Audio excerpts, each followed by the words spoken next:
So hello friends, ये देख सकते हैं ये है मेरे पास सी नेचुरल मीडियम की बांसुरी। और जैसा कि आप देख सकते हैं फ्लूट की क्वालिटी कितनी बेहतरीन है, कितने अच्छे क्वालिटी के बैम्बू से मैंने इस बांसुरी को बनाया हुआ है।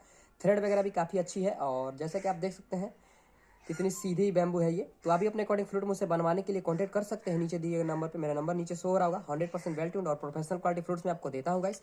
चलिए इसको बजा के भी दिखा दूँ कि कैसी बज रही है। फटाफट मुझे मैसेज कीजिए किसी भी स्किल की आपको बांसुरी लेनी हो तो। देर बिल्कुल मत लगाइए, बहुत प्राइस इसकी ज़्यादा नहीं है, ओनली 1000 रुपये है और कस्टमाइजेशन भी अवेलेबल है, थ्रेड या होल्स कस्टमाइजेशन। चलिए बजाते हैं।